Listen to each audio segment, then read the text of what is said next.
Women don't use language like men do, and trying to be understood by those that do not want to understand is a trap waiting to happen. My name is Marco Rubio, and I use my engineering background to help distill my life experience and help you become the best version of yourself. The thing about Spirit 3 now, slept.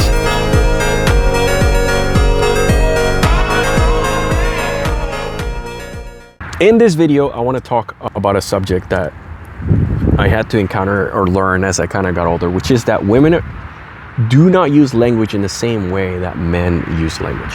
When men speak and we use words, we listen to the words, we understand the words, and we communicate through the words. It has taken me way too long, even though I've seen guys are from Venus, women are from Mars. I've heard that women talk with emotional intelligence and all this crazy stuff.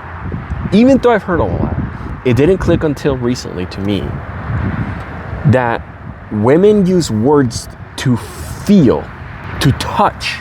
This, for us men, can be a very frustrating experience because when we speak, we think that what they're saying is what they're saying, when in reality, they're not trying to say anything. They're trying to see how they feel and how you feel and how you react. I once had an argument with my partner. I remember specifically an event had happened. I can't remember what it was. It was something dumb like, you didn't take out the trash. And I remember saying, no, I did take out the trash and I told you I was gonna take it. It was something like that. I remember her telling me, you are a liar. My mind was blown. This thing happened and I said this thing happened. That was true. I am lying to you for that. But here's the kicker. I do believe now, knowing what I know, that I understand what she meant. It is not that I was lying. It's that she felt that she was lied to. In that particular example, I think it was something related to consistency. I might have taken the trash once. It didn't happen like a second time or something like that. In that, she felt betrayal. What she was trying to communicate is that she felt betrayed. That was the lying that she was referring to. This is why it's so frustrating for us men, because we would like the woman to just say, it's your inconsistency that makes me feel this way. Again, women don't speak like that. They don't see like that. They don't have the same capacity to explain these things as they are. What do you do with this information? What do you do with that? Because for us guys, like I said, it's frustrating. Women have to be this way. Guys, we all know what the world is like out here. We all understand how competitive it is out here. We're not trying to lie. We do realize that we have to stretch the truth. That doesn't always have to be. If you're not making things seem more beautiful than they are, you will lose this game. You don't have to play this game. This trains guys to speak in a very particular way to women. What you are to do, if you do not want to lie, if you do not want to hide things, is to stop caring what other people think.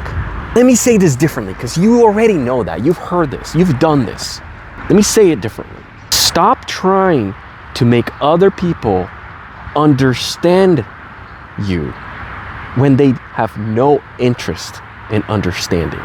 Do things not because you want people to think certain things of you, because you think it's the right thing to do.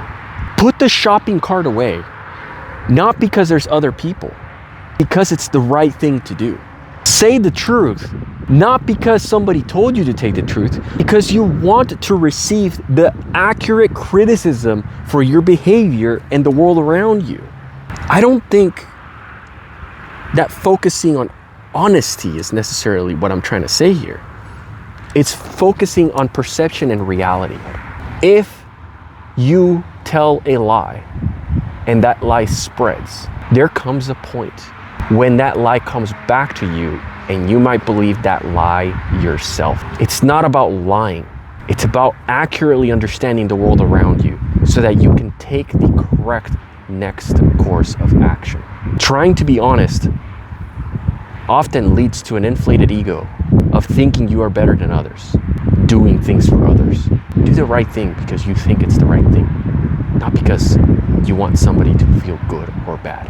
Heck, I'm such a nice guy that the next time I cheat on my wife, I won't tell her because she'll feel sad. Exactly. Do the right thing, not because You want them to feel not good.